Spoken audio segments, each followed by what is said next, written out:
In this episode of Man vs. Marriage, we talking crazy good communication, y'all. That's right. What to do when your attitude sucks. It's one of them game plan episodes. The podcast. How good do you want your life to be? It's truly about becoming the best version of yourself that's possible. This is Man vs. Marriage. The podcast. In this episode of Man vs. Marriage, we are talking crazy good communication. It is a game plan episode.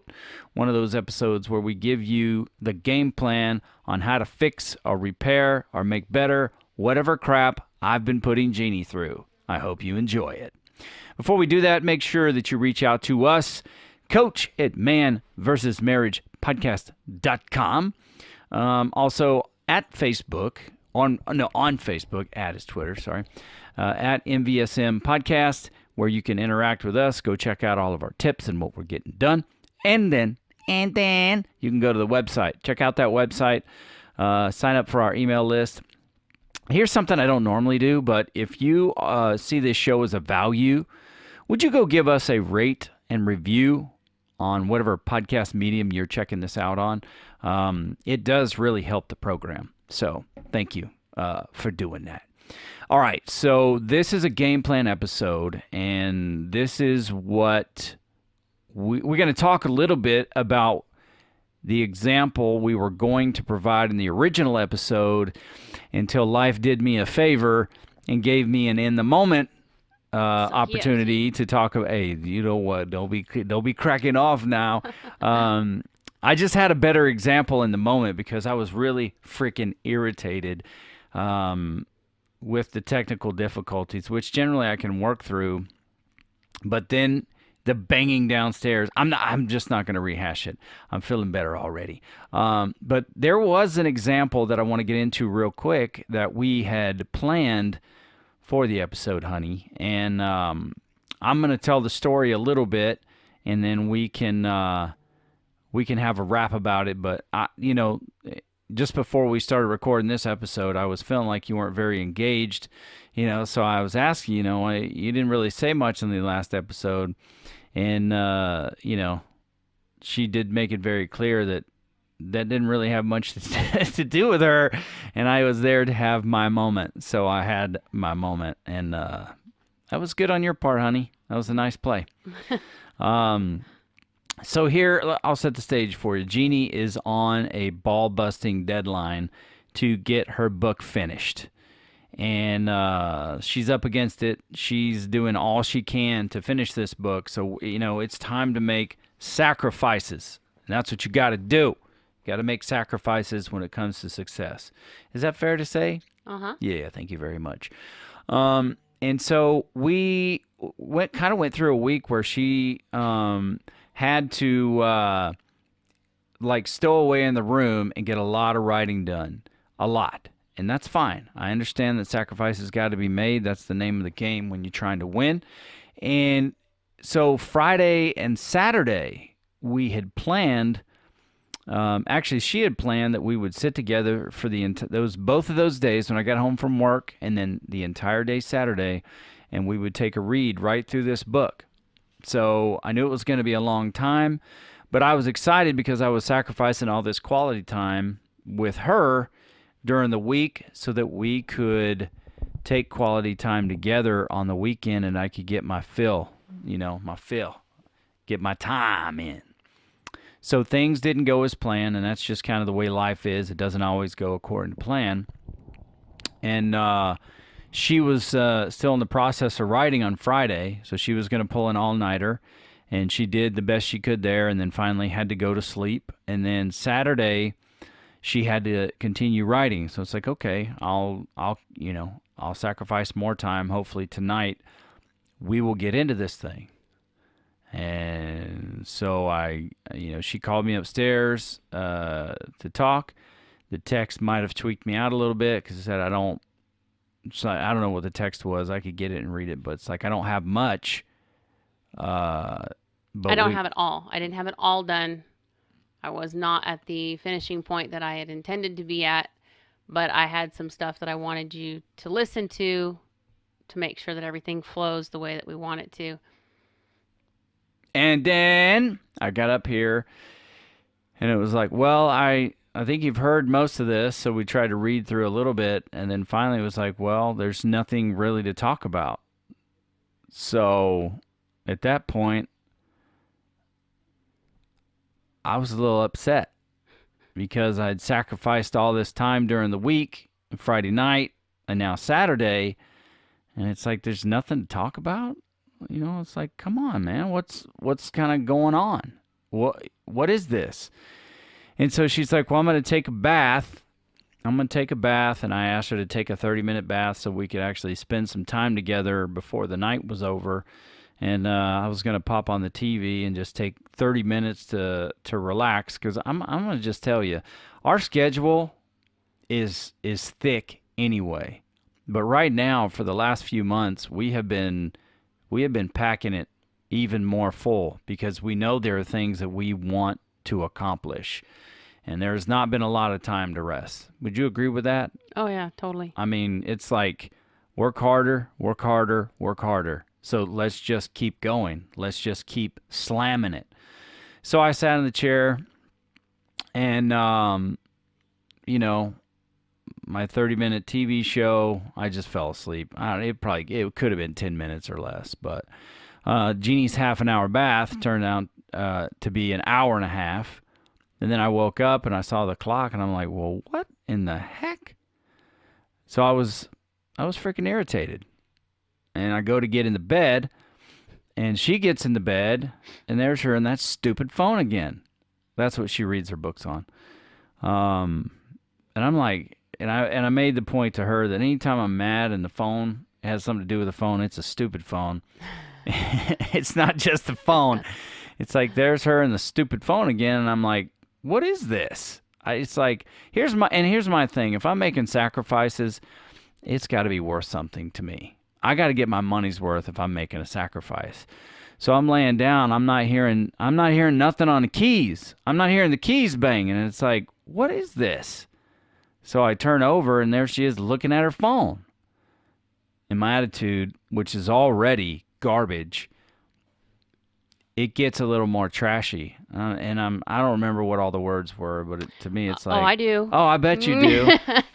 I don't know if you remember them accurately, but I'm going to give you an opportunity to lay them out there. It was something along the lines of, so why aren't you typing? I thought you were going to, if you're going to be up, you were going to be typing. You said that you needed this time to write, and here you are reading.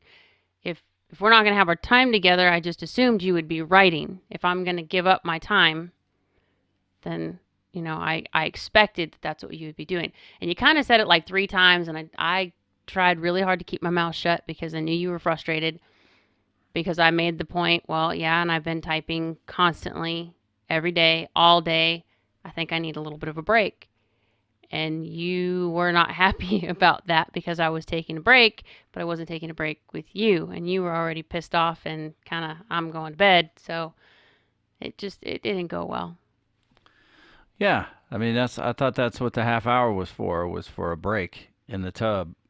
And in my point of view, like when it comes to that, and my attitude gets bad, it's like, if you're the one saying you're going to do something for half an hour, well, you set a timer, so a half an hour, you get out, and we can actually get some time together. I'm not even talking about sex. I'm just talking about some time. I just want some time, quality time. Who knew?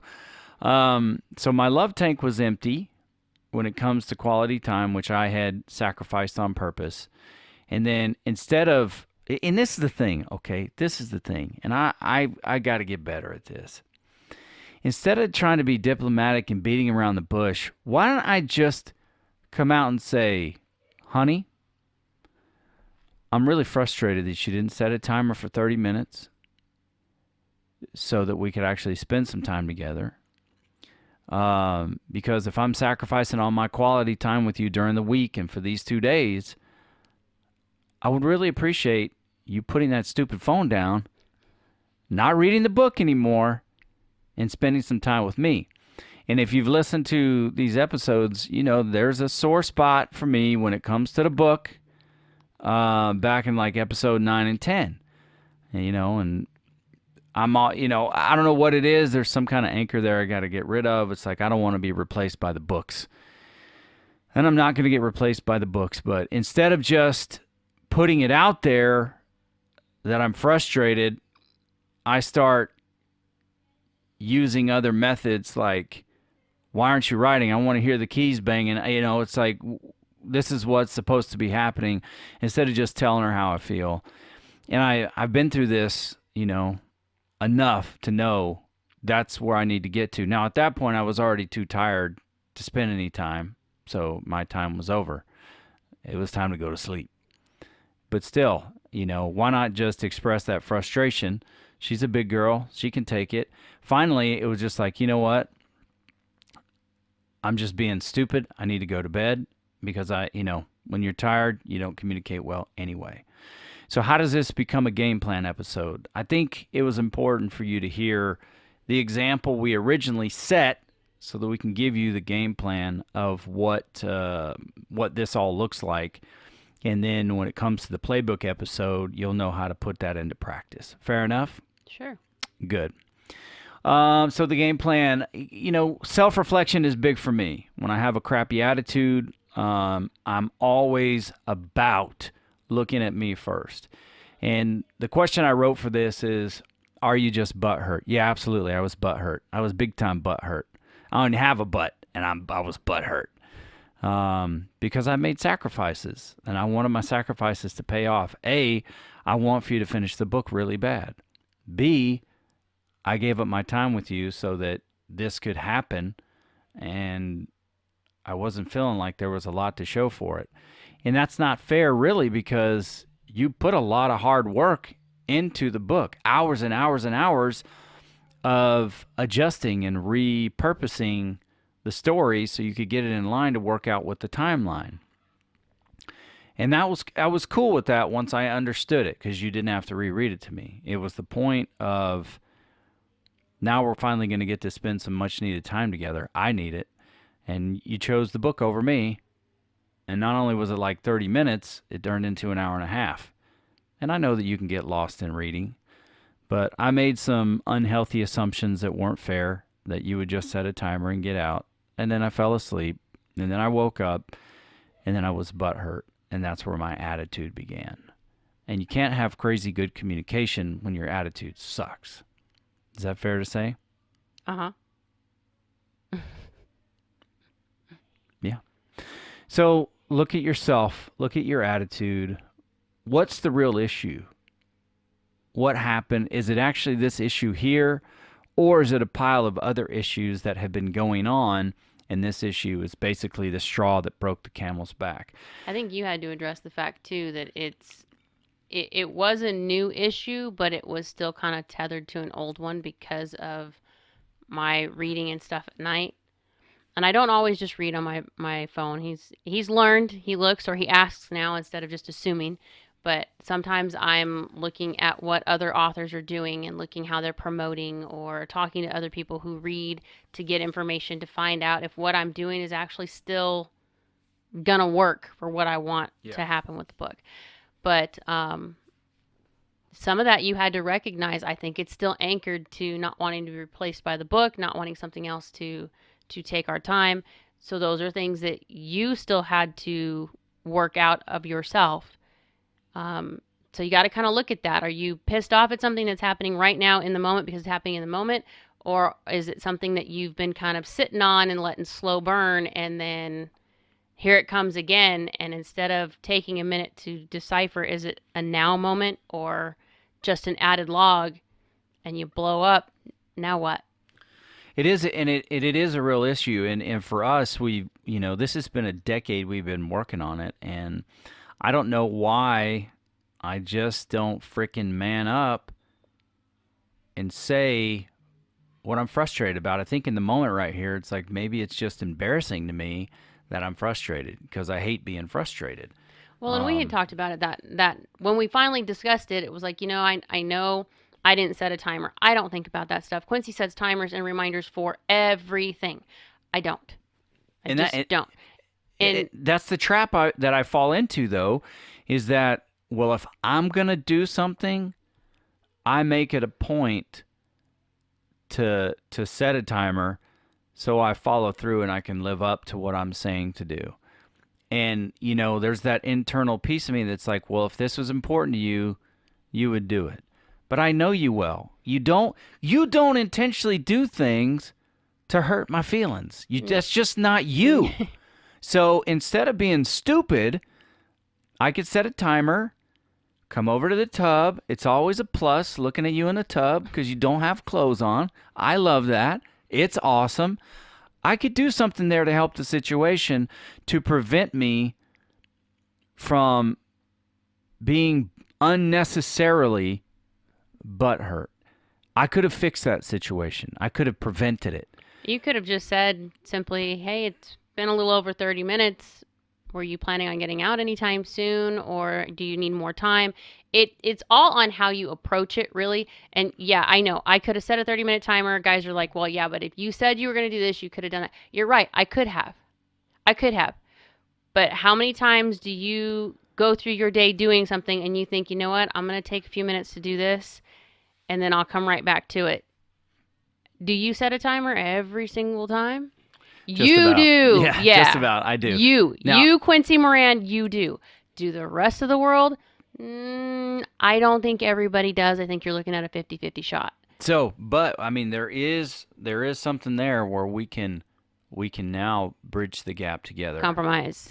We could compromise. And no, I couldn't say that to you, honey. I couldn't say, hey, it's been a little over 30 minutes because I was out.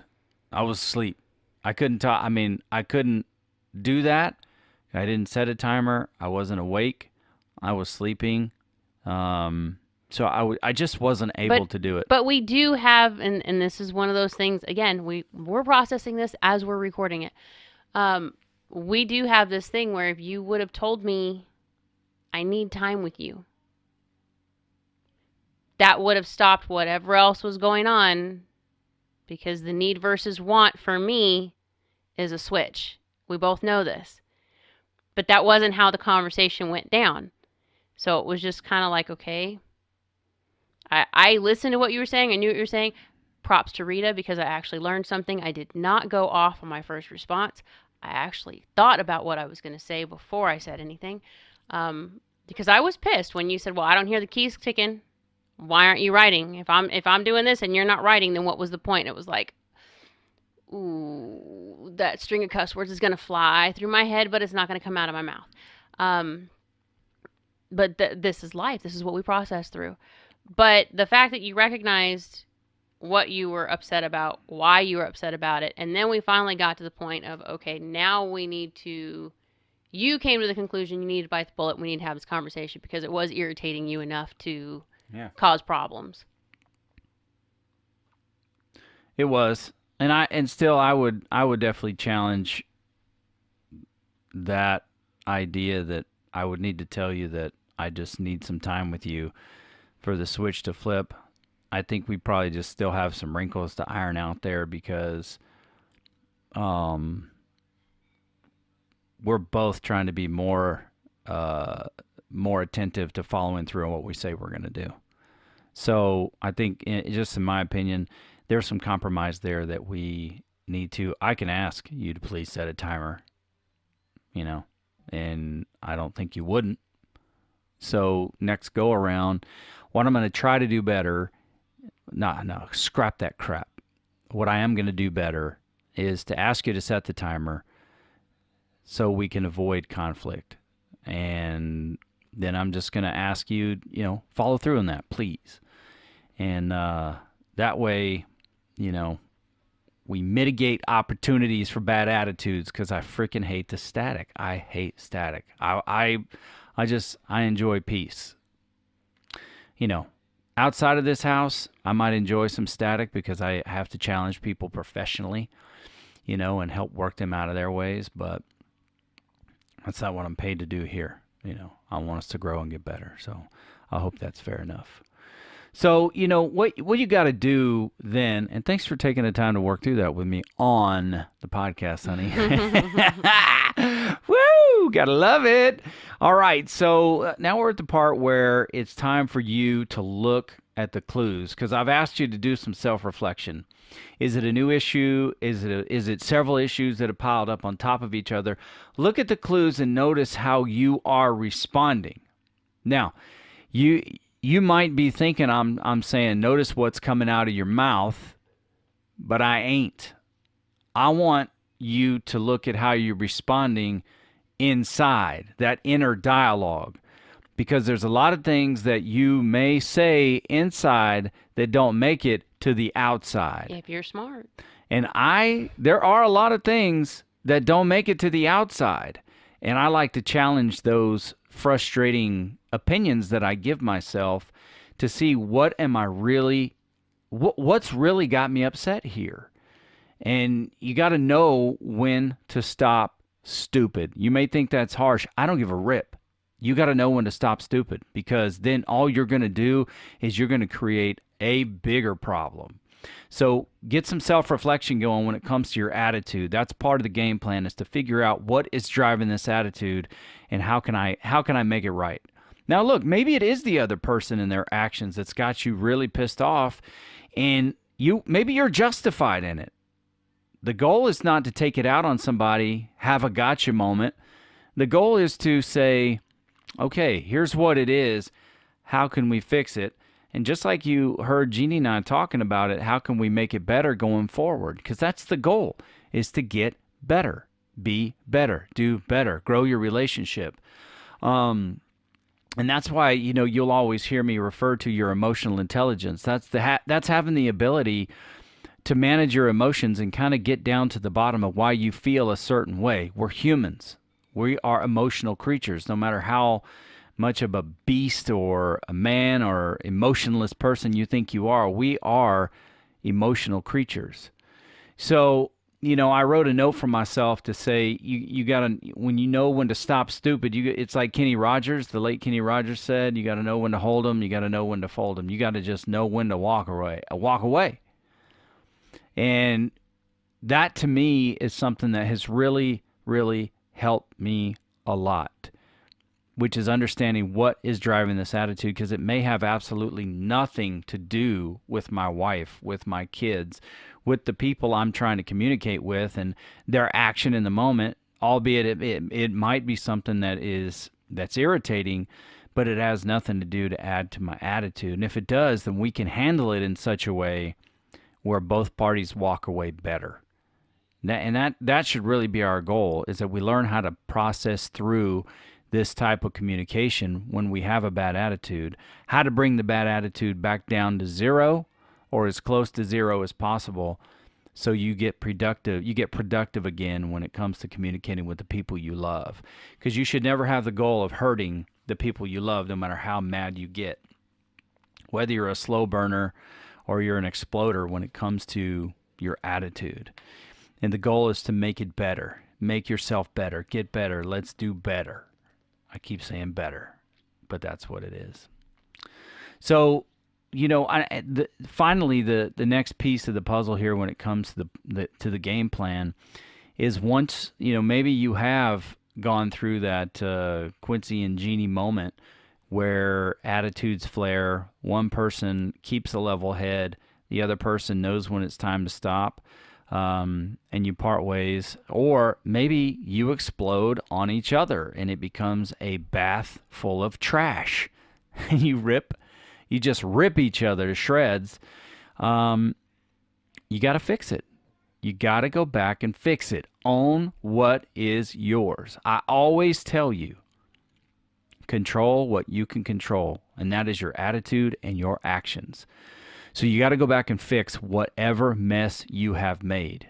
Even if it's not initially your fault, take responsibility for what you've done. Own what you got. That way you can process through it and let it go. Once y'all have taken the time to go back and fix this situation, you need to do a check-in the next day and the next couple of days to see where each other is. How are you doing since this? How are you feeling? Anything else come up? And just make sure that each other are all right. Arguments they just don't leave on their own. They got to be fixed. They have to be repaired. They have to be smoothed out, ironed out. You got to get rid of the wrinkles, or they're going to come up in another conversation. So I hope that I'm making sense here, because I'm saying a lot. But I'm telling you that you got to go back and you've got to make sure that she's okay and that you're okay, so that you can press forward in this crazy good communication. Fair enough? Mm-hmm. That's where your new rules come into play, I guess is how I would put it. Because you and I have a tendency when we come back at the end and say, like we just did, okay, so if you're going to take a 30-minute bath, I'm going to ask you, would you please set a 30-minute timer, or would you like me to set you a 30-minute timer? That's where at the end of whatever the situation is, you've got to come back with the new rules. So the next time this situation comes up, we have rules to know, okay, he asked me to do this. I didn't do it. I'm the reason that he's pissed off because I made a mistake there. I should have done that because we agreed on this the last time. If you don't put those expectations out and agree, this is where we're compromising to make sure that we're not stepping on each other and we're not hurting the other person. If we the next time we set up for reading time for you and I to go over the story or whatever, and if I say, okay, we're going to spend this time to this time, I need to make myself stop. I don't like to stop. When I'm in the middle of something and it's flowing well, I do not like to stop. Either I'm going to have to stop myself or I'm going to need to negotiate with you. Okay, you know what? I'm at this point. I need to get to here, and then we'll stop and we'll start the time that we said we're going to start, rather than letting it get so far that you're being completely pushed out and feel like I've just completely walked over you the whole weekend and forgotten all about what I had already promised. But if we don't have those conversations and we don't lay those things out, you're not going to get any better. You're just going to hit the same freaking stump every time because nobody agreed. You can say, okay, I want you to set a timer. She may tell you, no. But if you don't have that conversation, it's not going to matter. You have to have a conversation where you both agree on the rules of engagement. This is what I'm asking you to do. Will you do this for me? Most of the stuff is really simple. And once Quincy and I have negotiated through some things, it has made a lot of arguments that used to be constant a lot less and a lot less frequent. They're not as impactful and they're not as frequent. So it usually comes down to crap. Okay, yeah, we did say that we were going to do this and I totally blanked on it. My fault. That's really what it is. And I think that's the importance of having the game plan episodes. You can implement some new schemes or some new plays into your relationship. And then finally, that's the point of doing the playbook, is just a quick hit. Now, what actions are you taking? Because you can have a great plan, but if you don't put any action in that plan, it's worthless. You're not getting what you paid for. And that's what you want, right? You want what you paid for. I didn't realize this episode had gone so long, so we got to chop it off right there.